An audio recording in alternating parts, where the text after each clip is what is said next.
protesta është gjëja më e mirë dhe më e shëndetshme që i ka ndodhur shoqërisë shqiptare dhe politikës shqiptare. Nuk po i ndaj. Janë të dyja që përfitojnë nga protesta. Shoqëria përfiton atë, si thua, anti-gjumin e vet, sepse shoqëritë si kjo e Shqipërisë priren të dremisin, të flenë kur nuk kanë raport të mirë me sistemin politik, me institucionet.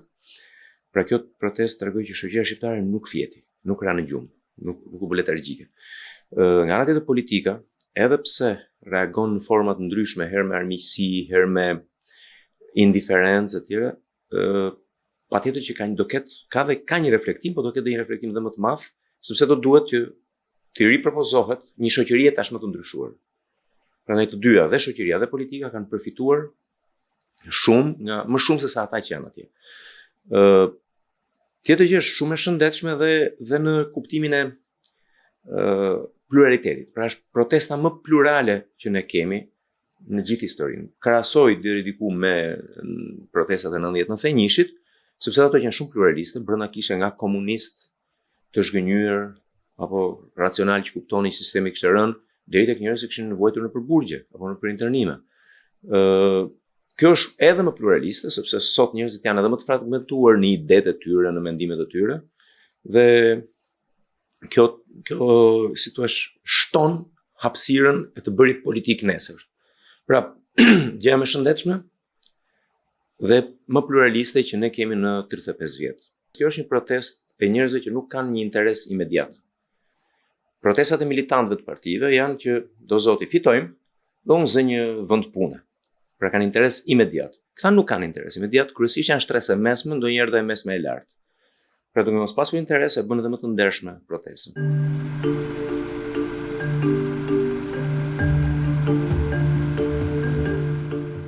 Në 95% të saj protesta është shumë e pastër. Shumë genuine, siç e thash, plurale. Kthehemi ke pyetja juaj, jo vetëm njerëz me histori të paqartë apo me qëndrime radikale, por ka dy segmente që unë i kam identifikuar dhe shprehur publikisht si qëndrime. Është grupi radikal i majt, neomarksistët, të tipit Arlind Qori dhe të tjerë, sa nuk është vetëm ai, dhe grupi me një background të islamit politik. Do t'i them emër gjërave. Dikush mërzitet. Madje ata që thjesht e duan protestën, miqtë mi mërziten, thonë pse e thua. Mund të ketë, po pse e thua? Sepse në histori politike kam vënë re gjithmonë që lëvizjet rrezikohen të manipulohen nga grupe me agjendë radikale. Ata që nuk janë radikal, mbeten plural. Mbeten në ekzistencën e tyre, nuk e vënë në diskutim ekzistencën e tjetrit. Radikalët, edhe kur janë minoritete, vënë në diskutim dhe nuk pranojnë ekzistencën e tjetrit. Qofshin këta radikal të majt neomarksist, një rrezik i caktuar, jo vetëm në Shqipëri, por në gjithë Europën, edhe në Perëndim, dhe grupi radikal që është me background të islamit politik, jo besimit, mos keq kuptohemi. Besimtarët e islamit apo të Krishtit janë një gjë tjetër, dhe njerëz me agjendë politike bazuar në një dallim fetar, të indoktrinuar, janë një rrezik. Por të mos u çuditur ata që na dëgjojnë, po jap një shembull nga historia jonë. E pakët, Shqipëria nuk ka shumë shembuj të tillë. Në konferencën e Pezës, kur u bashkuan të gjithë për të bërë një front sipas modelit të gjithë vendeve të pushtuara, në 15 apo 20 vete vetëm 2 ose 3 ishin komunistë. Dhe pastaj ata e morën në dorë, i vranë të gjithë ata që kishin rrotull aty në atë konferencë. Pra kështu është si operon një grup radikal. Komunistët ishin një minorancë në shtator të 42-shit. Ishin minorancë, asnjë lloj autoriteti publik, as i bëj fjalë të konkuronin me personazhet atjeshëm, me ta të frashin, Çobën, Kupin e tjerë. Ishin vetëm 2 vete. Edhe Myslim Peza nuk ishte komunist. Por ç'a ndodhi? Këta 2-3 me dhunën e radikalitetit, me terrorizmin, me përjashtimin e tjetrit, e morën gjithë lëvizjen nacionale shqiptare. Dhe ne dim se çfarë është fati i Shqipërisë pastaj. Pra ky është modeli, kështu funksionon. Prandaj është më mirë që t'i themi këto gjëra ditën 0. Mos presim që të bëhet fakt, se është shumë vonë pastaj.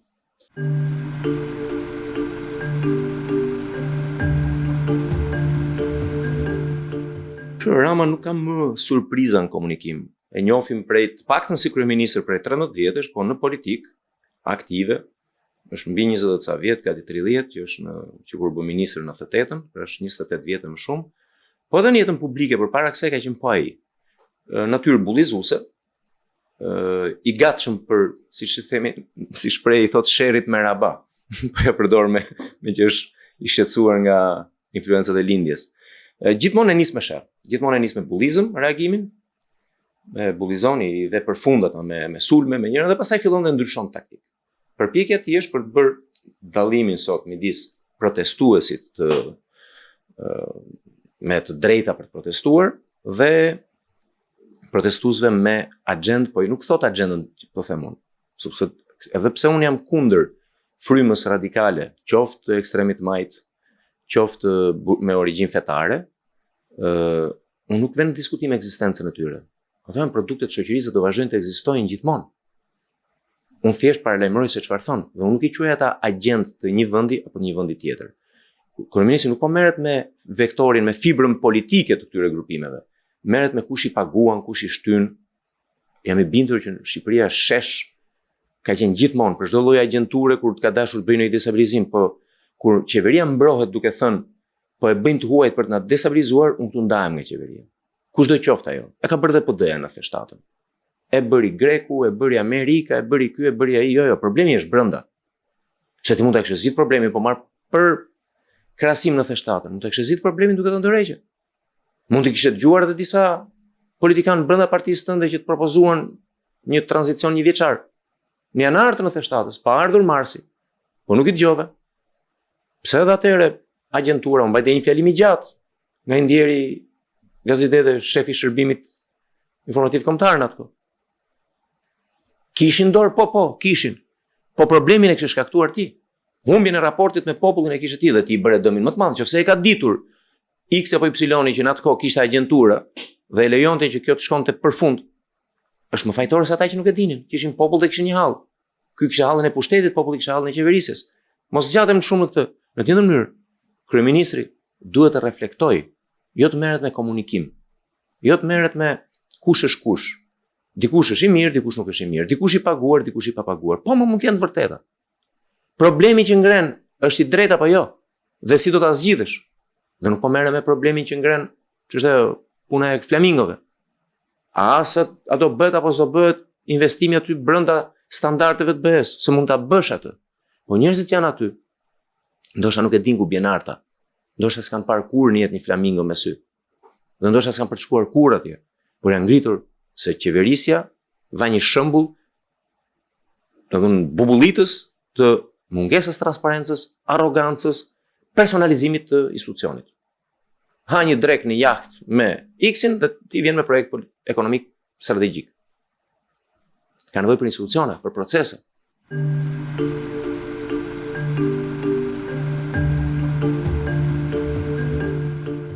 Në qofse i kthehemi javës parë, 8 ditëve të para të protestës, derisa Berisha mori një kthes, të gjithë besoj realizuan që viktima e parë e kësaj proteste do ishte opozita zyrtare, Partia Demokratike.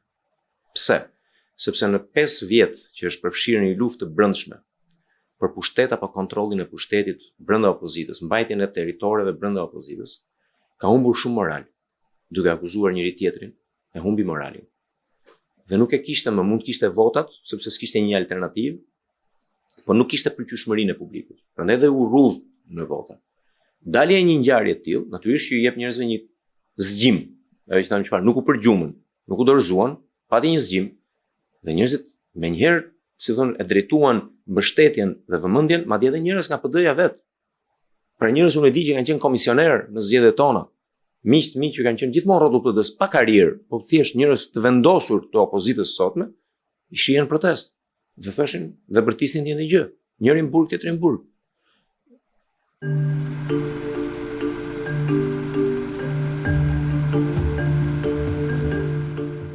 Berisha në ditën e 8 të protestës mori kthes sepse e kuptoi. Ju dini, kemi bërë bashkë biseda sa kundërshtues jam unë për vazhdimin e Berishës në jetën politike të PD-s për të gjithë Shqipërisë. E kam denoncuar që kur tentoi të kthehej që në shtator të 2021-shit, sepse nuk është zgjidhja as për PD-n as për Shqipërinë, por për llogaritë e tia dhe llogaritë e PD-s bëri veprimin e duhur. E futi PD-n në protestë. Pra kaloi nga akuzat Sorosian, ku diun agent të tillë sa lloj natyre, kaloi në mbështesni protestën. Mos u mërzisni pavarësisht se shton për mua. Këtë e bën për të mbrojtur territoret, sinoret e oborit të Partisë Demokratike. Pra në shërbim të vetes i bëri mas kaq shumë vitesh i bëri për mua për herë të parë një shërbim PD-s. Por a do mbijetoj dot kjo gjë? A do ketë kjo hapësirë për frymarrje? Se mund të kalosh tallazin. Por nëse nesër ti vazhdon bën po të njëjtën gjë, tashmë njerëzit e kanë modelin ndryshe. Ke bërë protesta, deri në mars bën të protestë Berisha. Nuk kishin simpati në popull ato protesta. Këto protestat e sotme, edhe për faktin që janë nga njerëz pa interesa imediate, nga njerëz jo të varfër, nga njerëz që nuk presin të shkojnë të kapin një gjë nga politika, aty kanë pas, nuk e kanë dashur politikën. Pra janë pluraliste, siç e tham, kaq e shëndetshme. Njerëzit i pëlqejnë këto protesta. Dhe ata që nuk janë aty, dhe ata që nuk janë me protestën për milion arsyesh, e duhet trokasin mënyrën se si populli po reagon. Dhe ka dhe diçka që është statistik, mos i lëm te perceptimet. Në gjithë sondazhet e fundit që unë kam parë, paktën në disa vitet e fundit, gjithmonë ka gati 20% të atyre që pyeten në intervista, në për sondazhe, që thonë nuk na pëlqen as Partia Demokratike, as Partia Socialiste, as partitë e vogla madje, dhe duam një zgjidhje tjetër. A do lind kjo zgjidhje tjetër nga kjo protestë apo jo? Nuk e di. Po di një gjë, që asnjëra prej këtyre partive, të mëdha apo të vogla, nëse duan të mbijetojnë përballë kësaj shoqërie tashmë të ndryshuar, duhet të ndryshojnë veten. Partitë të ndryshojnë veten. Në radh parë opozita. Atë që unë kam bërtitur, edhe në kuvendin që u bën stadium, edhe në kuvendin e Bashës, një javë mbrapa, një forcë po nuk ndryshoi veten, nuk e ndryshon dot Shqipërinë.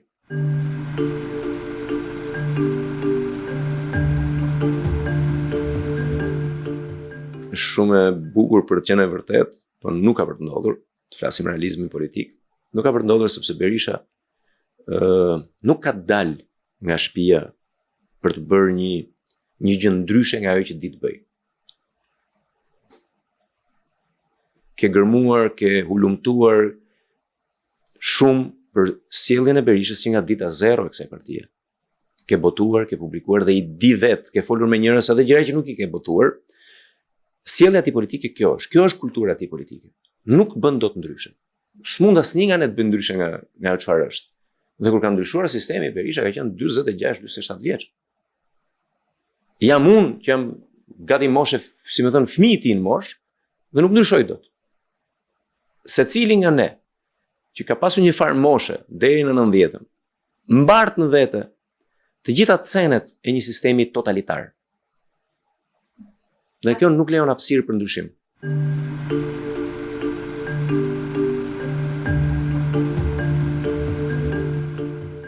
Autoriteti që mund të bëjë gjëra shumë lehtë është Berisha. Përveç Berishës, aty natyrisht ka një parti me forume, me këshill kombëtar, kryesi, grup deputetësh. Por ata që të gjitha janë atje vetëm se janë berishistë.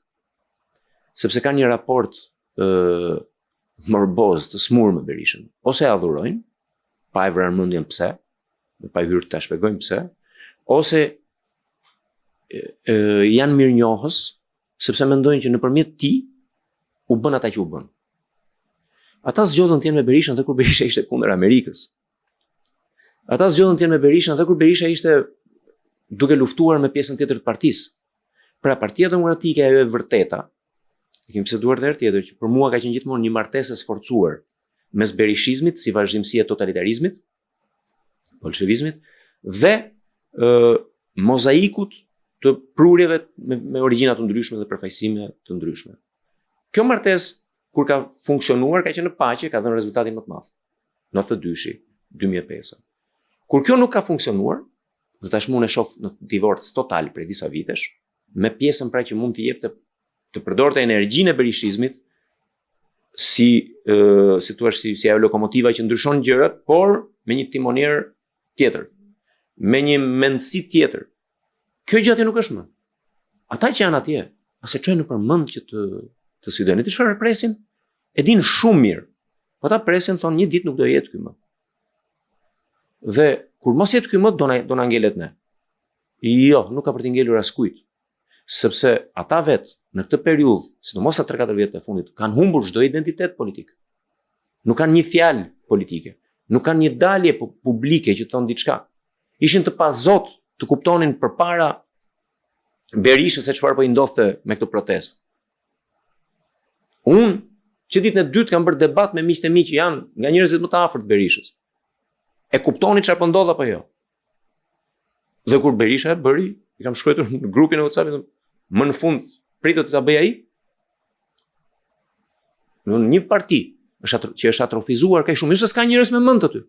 Po ta kanë hequr arsyetimin nga ekuacioni, nuk ka arsyetim. Ri aty.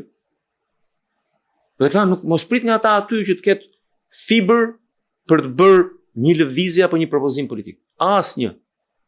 Sepse gjithë kanë shitur shpirtin dhe mendjen përpara.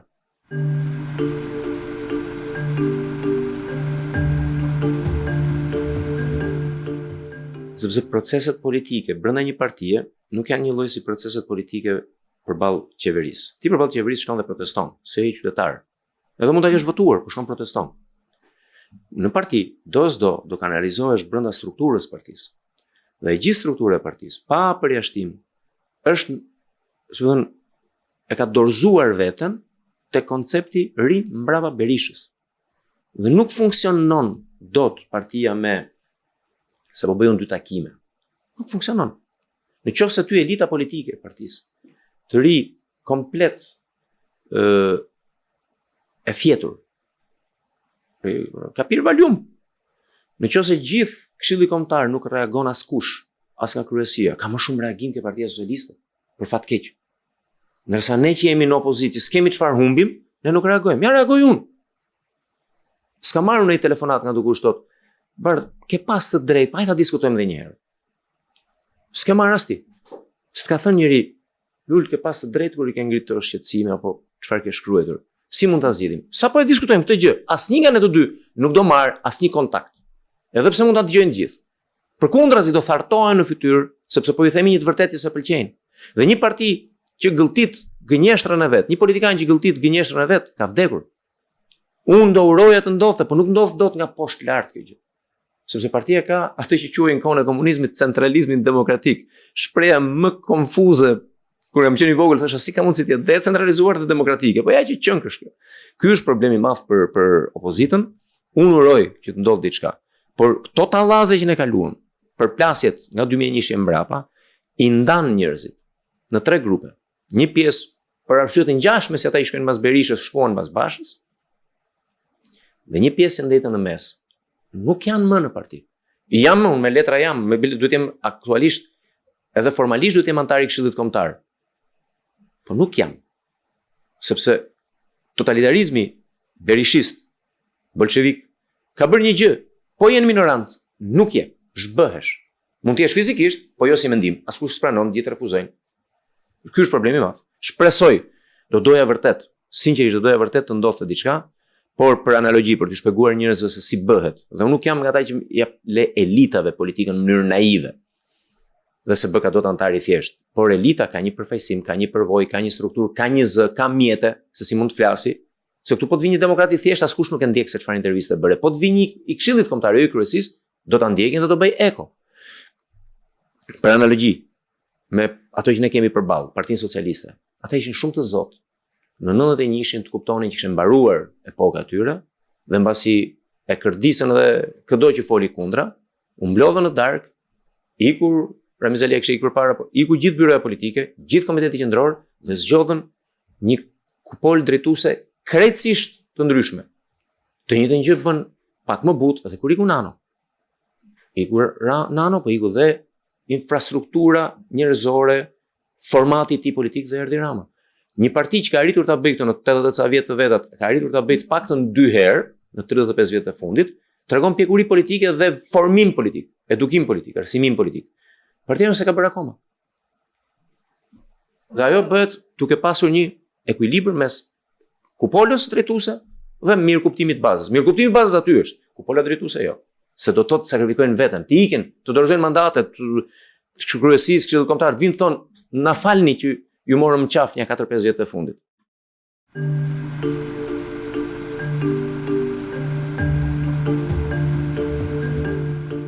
Duhet ja themi vetes, në 90-ën ne dolëm dhe bërtisnim me sa kishim në kokë liri demokraci. Se çfarë ishte liria e dinim, se ishte ajo që na mungonte. Demokracinë nuk e dinim. Dhe nuk e dim akoma tamam. Prandaj ne nuk prodhuam dot një demokraci funksionale. Ne prodhuam një sistem demokratik në letër, që në më shumë krijonte mundësitë për liri individuale, qoftë edhe për të marrë me politikë, po liri, po nuk dha asnjë lloj premise të qëndrueshme, nuk krijoi dot një gjë të qëndrueshme sa i përket demokracisë si model politik. Sepse demokracia është stad evolimi i një shoqërie. Ne kishim një lider që e adhuronim, na u bën 2 ose 3 lidera që e adhurojmë. Tani ka edhe ca më të vegjël që përsëri duan të adhurohen. Përsëri dhe këta që krijojnë partitë e vogla, janë partitë e njëshit. Ky është defekt social. Kjo protest i dha shenjat që nuk do adhurohen më lider. Përkohshmëria është e domosdoshme. Por edhe kjo protest, qofse do plotësoj atë që ne nuk e bëm dot në 90-ën. Dhe nuk është se nuk e bëm dot në 90-ën, nuk vram komunistët e poshtër apo nuk bëm dot me drejtësi ndarjen e pronës. Jo, nuk është fjala për këtë. Është fjala për të bërë demokraci. Sepse ajo që më shqetëson në shesh, jo vetëm nga 2 grupet radikale, por nga narrativa që këta kanë imponuar, është që unë nuk e dëgjoj fjalën demokraci në shesh. Unë dua që ai shesh të mbrojë demokracinë dhe ta bëj funksionale demokracinë në Shqipërisë. Dhe si bëhet? Duke ndryshuar jo vetëm modelin se si zgjidhen. Se në Amerikë Latine e kishin si humor, çdo 5 vjet zgjedhim një diktator. E zgjidhnin, po diktator dilte. Sepse e tillë ishte politika. Ne duhet jo vetëm të kufizojmë mandate, jo vetëm të ndryshojmë modelin si zgjedhim, por të garantojmë demokracinë. Dhe ajo që çalon më shumë në demokracinë shqiptare është mos ndarja e qartë e legjislativit nga ekzekutivi dhe nga drejtësia. Po sidomos të dy të parat. Ne duhet të kopjojmë për mendimin tim për ta thjeshtuar për njerëzit modelin amerikan. Ekzekutivi mandat të pavarur nga legjislativi. Dhe legislativi është mekanizmi që me rotacionin, me zgjedhje më të shpeshtë ose me zgjedhje të alternuar çdo me 4 vjet, por me mos përputhje me zgjedhjen e ekzekutivit, të mund të kontrollojë populli nëpërmjet votës, mund të kontrollojë ekzekutimin. Për ta thënë thjesht, në Amerikë presidenti zgjidhet për 4 vjet. Le ta zgjedhim kryeministin shqiptar apo presidentin për 4 vjet një lloj, dhe ai tjetë kryeminist apo president si duash ta quajmë. Parlamenti përsëri po deshe për 4 vjet, po jo në të njëjtën ditë, sepse në të njëjtën ditë që fiton kryeministri Rama, fiton edhe Partia Socialiste. Dhe ky 4 vjet bën qef me atë parlament, i bën ligjet si doj. Ama po të ishin bërë zgjedhjet 2 vjet përpara për parlament, dhe nesër një vit mrapa ne të kishim zgjedhjet për parlament, ky Rama do ishte i kujdesshëm për të fituar, siç bën Trump apo çdo president në Amerikë për atë që quhet midterm, sepse rinovohet çdo 2 vjet parlamenti dhe 1/3 e senatit në Amerikë. Pse bëhet kjo? Për të garantuar. Dhe kush e ka në dorë? Populli. Populli ka një mundësi sot. Votoi Trumpin para një viti e gjysmë, nesër tetor në dorë kur bën zgjedhjet mund mos votoj për republikan. Dhe Trumpi kontrollohet nga Kongresi apo Senati. E ka mundësinë populli. E bën zgjedhje për të punë. Pra ndarja e qartë, sepse se parlamenti ynë zgjidhet po nga ky kryeministër, që është kryetar partie. Sistemi demokratik nuk funksionon sepse ne kemi 2 njerëz që kontrollojnë, jo 2 parti, 2 njerëz. Prandaj vazhdon të ri Berisha president në 91-shin, Berisha në burg në 2026, 35 vjet më mbrapa. Berisha duhet të ishte haruar si ekzistencë politike dhe do kujtohesh për gjërat e mira, se kur ikën të mirat i kujtojnë. Po je aty të kujtojnë vetëm të këqijat.